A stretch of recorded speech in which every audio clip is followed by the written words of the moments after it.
Hi friends, welcome back to our channel tasty சமையல் with அஃபோ. நம்ம சேனலில் தான் ஃபர்ஸ்ட் டைம் பார்க்குறதுனா மறக்காமல் சப்ஸ்கிரைப் பண்ணிவிடுங்க அண்ட் கூடவே வர பெல் பட்டனையும் ப்ரெஸ் பண்ணிவிடுங்க. இன்றைக்கி டயட் பிளானுடைய டே 4 மார்னிங் எழுந்தோடனே எம்டி ஸ்டொமக்கில் வெயிட் செக் பண்ணியாச்சு. 68.3. ஓகேங்க. இன்றைக்கான பிரேக்ஃபாஸ்ட், லன்ச், டின்னர் என்ன எடுத்துக்கணும் அப்படின்ட்டு பார்த்தீங்கன்னா, இன்றைக்கி மார்னிங் பார்த்திங்கன்னா நான் அவல் உப்புமா தான் எடுத்துக்கிட்டேன். ரெட் கலர் அவல் இருக்கு இல்லையா, அதோட உப்புமா தான். சும்மா ஒரு கைப்பிடி அளவு எடுத்து உப்புமா மாதிரி செஞ்சு நான் நிலக்கடலை நிறைய போட்டு சாப்பிட்டேங்க. பிரேக்ஃபாஸ்ட் பார்த்திங்கன்னா 11 மணிக்கு தான் நீங்கள் சாப்பிட ஆரம்பிக்கணும் ஃபஸ்ட்டு மீல். நைட் டின்னர் பார்த்திங்கன்னா 7 மணிக்குள்ளே முடிச்சிடணும். என்னோடய ஃபஸ்ட்டு மீல் பார்த்திங்கன்னா இந்த அவல் உப்புமா தாங்க.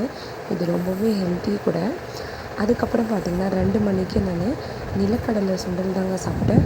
அது கூடவே பார்த்திங்கன்னா உருளைக்கிழங்கு பொரியலும் எண்ணெய் அதிகமாக போடாமல் தண்ணியில் வேக வச்சு உருளைக்கிழங்கு பொரியல் தான் நான் சாப்பிட்டேன். இது ரெண்டுமே சாப்பிட்டோன்னே வயிறு ரொம்பவே ஃபுல்லிங்காக இருந்துச்சு. இந்த மாதிரி சாப்பிடும்போது நம்மளுடைய வெயிட் பார்த்திங்கன்னா கடகடன்னு லாஸ் ஆகும். நீங்கள் இது கூட வேணும்னா ரவை உப்புமா இல்லைன்னா ராகி தோசை இந்த மாதிரி செஞ்சு சாப்பிட்லாம். எனக்கு இது ரெண்டுமே சாப்பிட்ட உடனே வயிறு நல்லா ஃபுல்லாகிடுச்சு. நைட்டு பார்த்திங்கன்னா 2 சப்பாத்தி எடுத்துக்கோங்க, அவ்வளோதாங்க. ஓகே ஃப்ரெண்ட்ஸ், பாய்.